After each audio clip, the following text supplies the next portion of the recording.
loss. Ooh, okay. Let's see whether that record is still going to stand as we jump into this drafting phase. And I think a lot of the battle is going to be predetermined right here, right now, to kick things off. And I mean, Rrq Akira instantly, Ultimate's looking to pick people off, say no more, get it out of my face. And of course, thank goodness Glue is out of here. So sick of him. Yeah, I was gonna, well, how can you be sick of Glue already? It's only day 2, Gideon. I mean, give the hero, I was gonna say give the glob like a chance here, right? But I get it, right? You don't want to see Glue pop up too often. I am more interested in those interesting matchups in the XP lane, right? And that's why I said I love seeing some of those. I mean, we even saw Terizla, right? Yes. And which was interesting the way that it worked out. But again, this still leaves a lot of flexibility in the draft already, even though it's only day 2. Now, of course, we're gonna see kind of that meta set in as we get further into the M4 tournament here. But so far, we're waiting for one more ban. I do like the Valentina ban as well for the last part of the first draft from Rrq Akira. I do think that Valentina, even though she got nerfed a couple patches back, she's still a viable choice. Why do I say this? She's so flexible. Yeah. You can put her in the jungle, you can put her as a roam even, and we've seen her time and time in the mid lane. So now we're gonna see the last ban coming in from the Valley. It's actually going to be the Wanwan.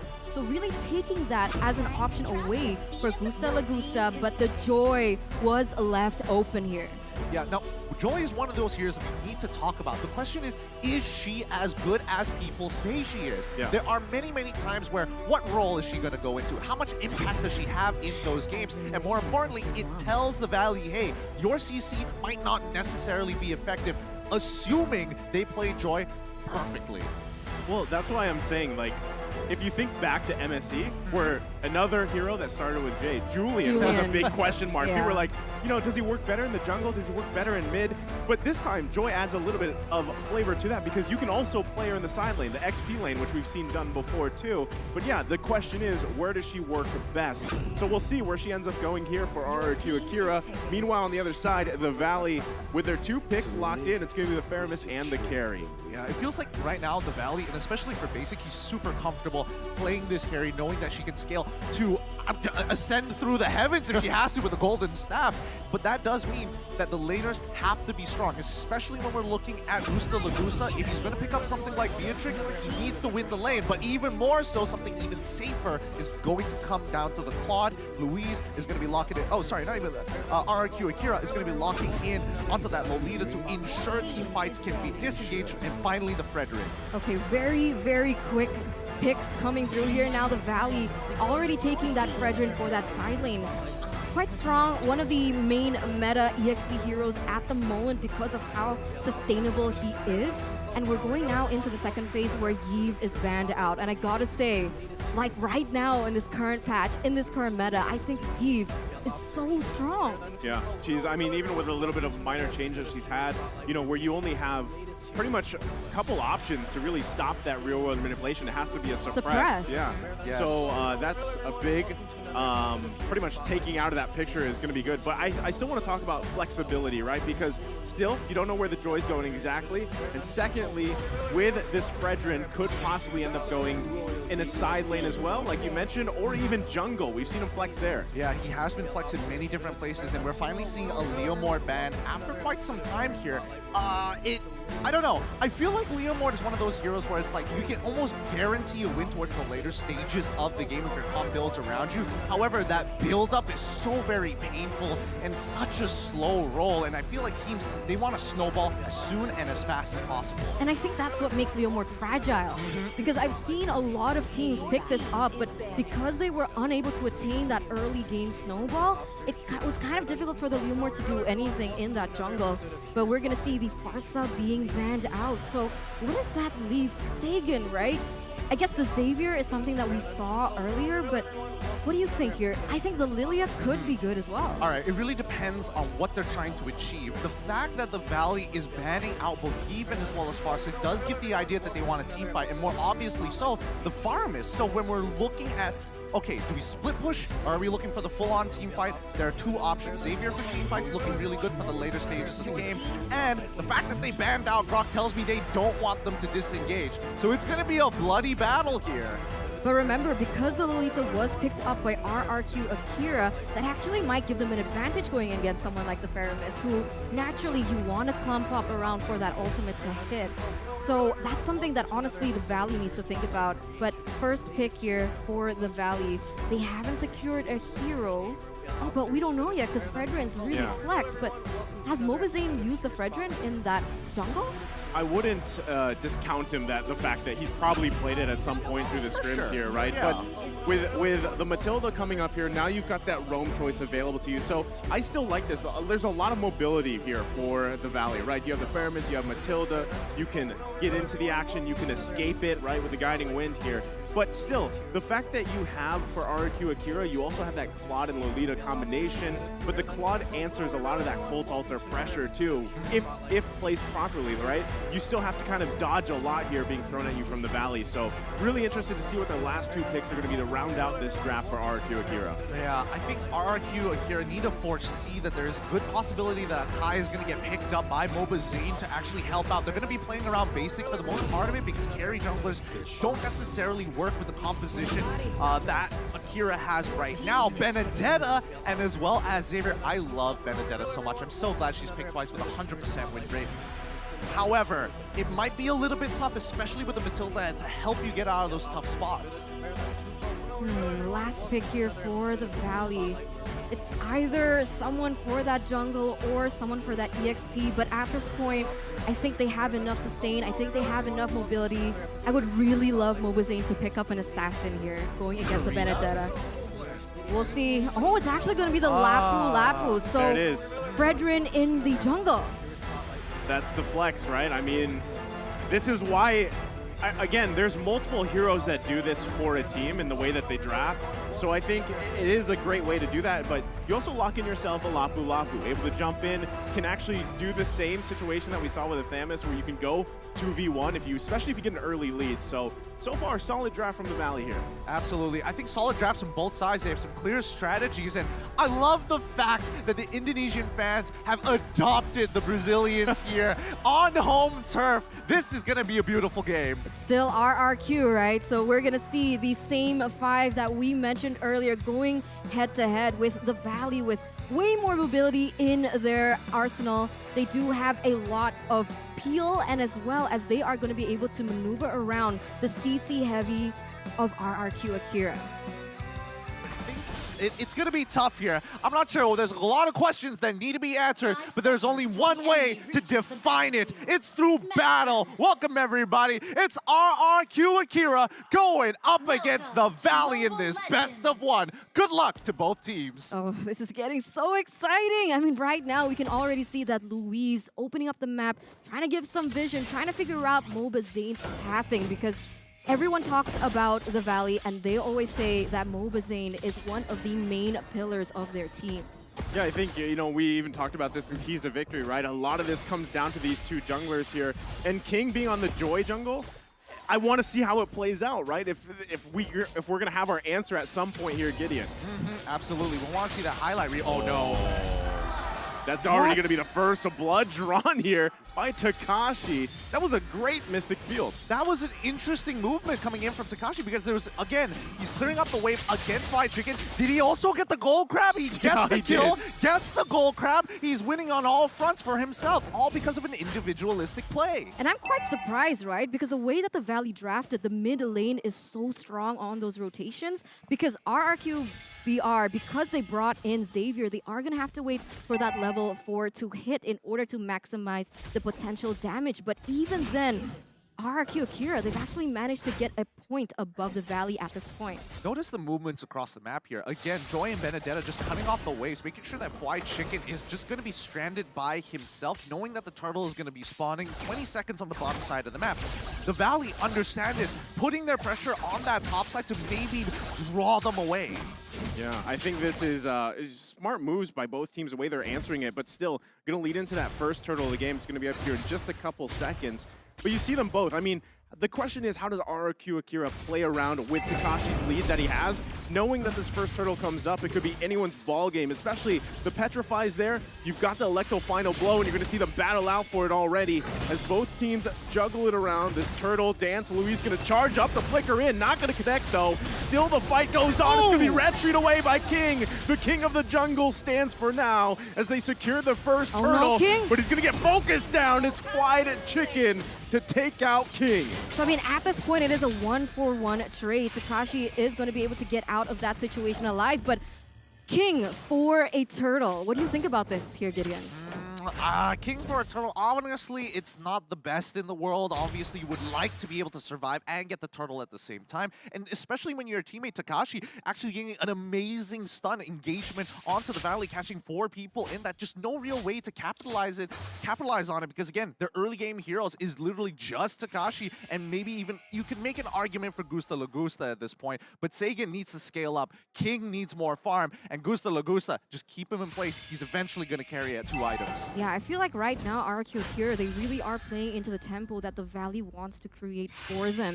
You can see them already once again with the better rotations. They're much faster. They're looking to secure and maybe pressure those side lanes, and that's exactly what they're doing. Basic is also farming really comfortably at this point. Oh, they're going to put pressure here on the purple buff. Rrq Akira going to do their best to just try to secure it, but King going to go ahead and use those beats to get out just in time. Should be able to secure it, but still, mobilelegends going to park himself here. The battle for the purple buff. Luis going to charge up, gets him right on target. It's mobilelegends going to be in trouble. Colt Alter plus the guiding win.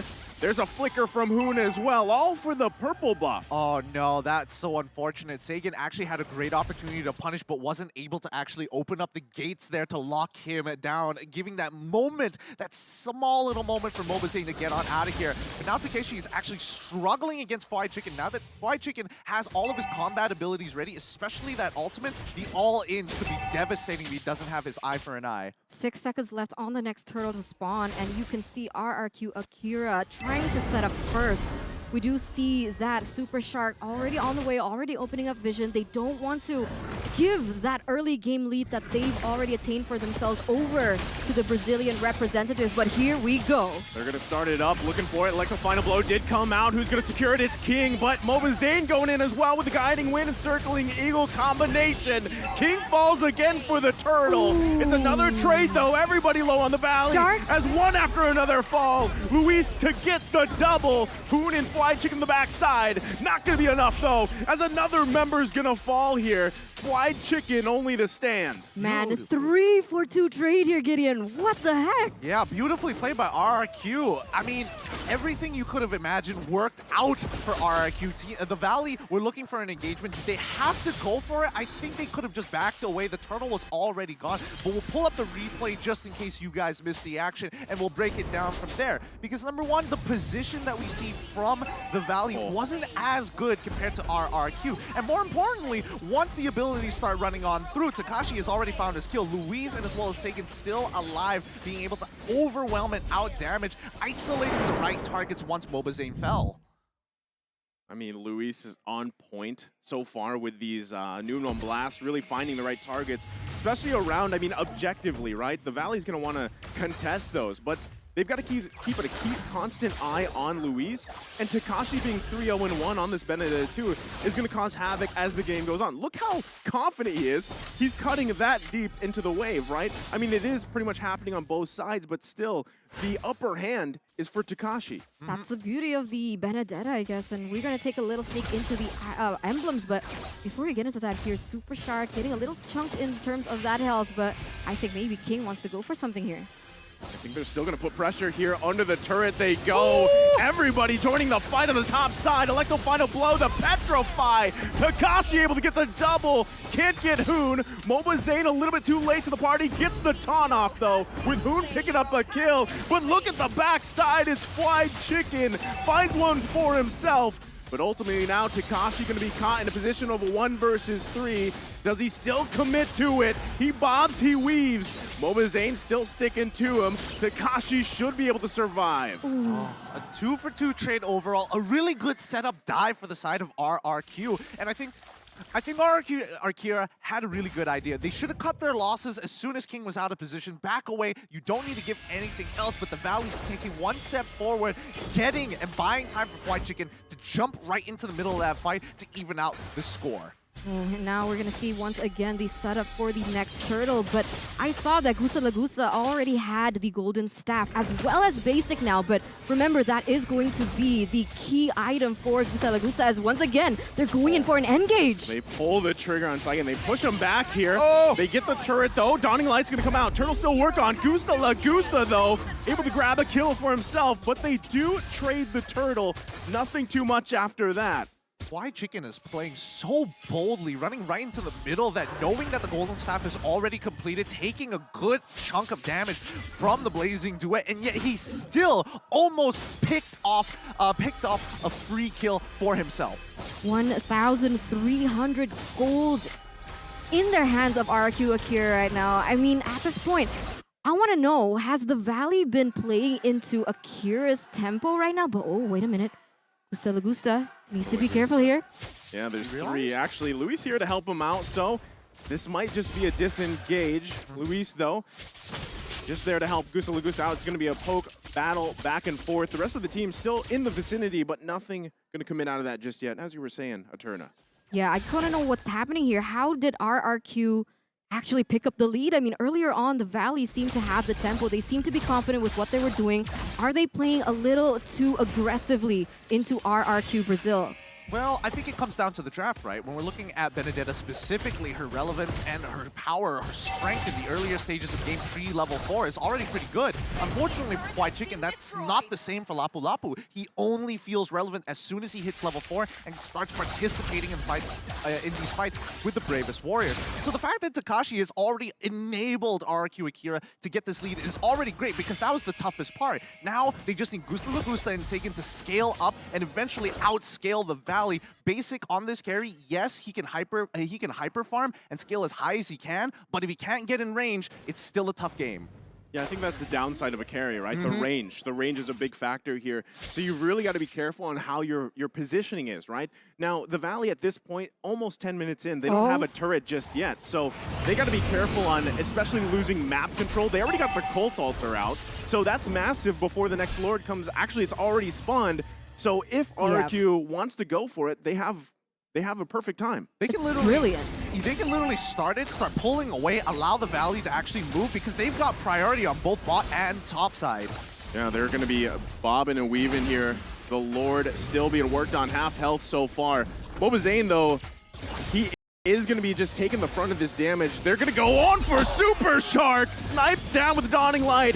Gusta Lagusa going in. What a petrify from Takashi. Able to find a basic, the perfect target needed. He's going to get cut off, but Luis with a kill for himself. 3 down for the Valley. And they're still going. What a Mystic Field with King for the cleanup. And now it's a Mobazane left alive. And that's going to be the wipe out for the Valley. What a massive play for Rrq Akira. That was insane. The way that they played that team fight was so beautiful, so textbook. And that's going to give Rrq Akira a massive lead. And not to mention this free Lord. I get it now. I get it why you were saying it was like a mini Blacklist International. A lot of their macro play is centralized around one objective, one thing at a time, but covering all of your bases, making it very difficult for the Valley to keep up, even if they're just slightly behind in tempo, which is rather frustrating because RRQ at this stage of the game are breaking apart the Valley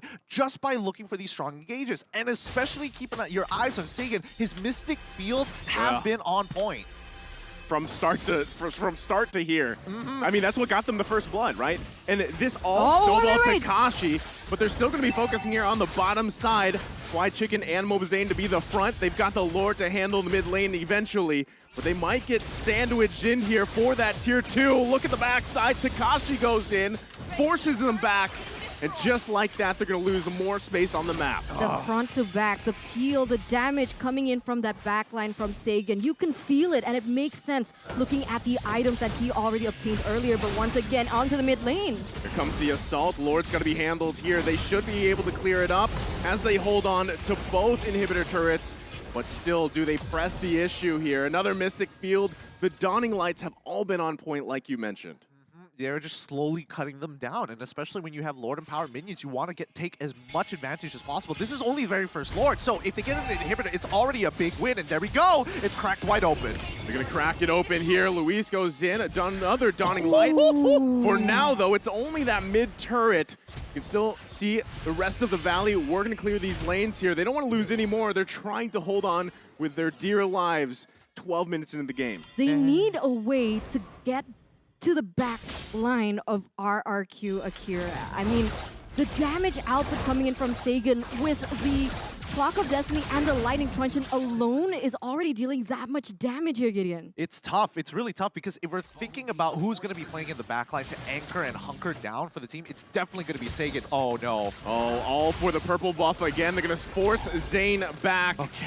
No one there to help him out. All right, all right. The Valley make a very intelligent decision. Just back away. There's no need to fight right now. 50 seconds away from the Lord, 12 minutes into the game. Your biggest objective is going to be that Lord. But yes, as I was saying, Sagan is going to be the anchor of that backline. You would expect someone like Gusta Lagusta to go in and out of fights. Luis wants to stay in the middle, but then you have Takashi and King. They're allowed to go crazy. And I think that's what's really difficult to get on top of them because you have to go through multiple layers. And even if you gap close, there's a good amount of CC to keep you in place.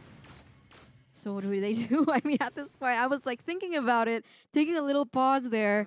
How is the Valley gonna enter that backline? Because in theory, with the draft that they had, they do have Super Shark, Big Brother Shark on the Matilda here to dive into the backline with her ultimate, obviously, and bring someone with her as well. Well, the easiest way that they could possibly do this is to get Fried Chicken specifically on Sagan. But wait, a fight's about to break out here. They force Mobizane back, right? But he's going to be able to heal back up here. Still the battle for this Lord. It looks like everybody from each team is going to make their way here for this fight. Meanwhile, Takashi still trying to clear that wave a little bit. Put pressure here. Dawning Light going to be committed. Now Takashi goes in with a Petrify, able to find Hoon, gets the Cult Altar out. Lord whittled down, secured by Gusta Lagusta. And Rrq Akira looking still for a moment if they can. A guiding wind to come out.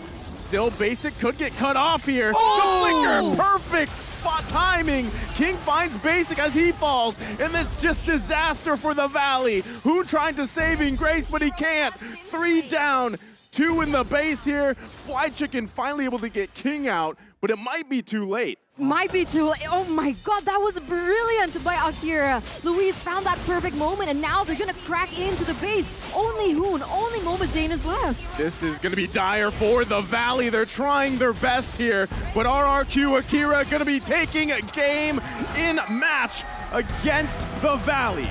The Brazilian representatives come out on top, bringing down the Valley just a notch here with such an exquisite gameplay. I love it. I absolutely love it. Shout out to you, Cabral. You've done a great job with this team so far. But man, oh man, they already knew what they had to do. They had the foresight. I'm going to get into it a little bit later on. But once again, bask in the glory.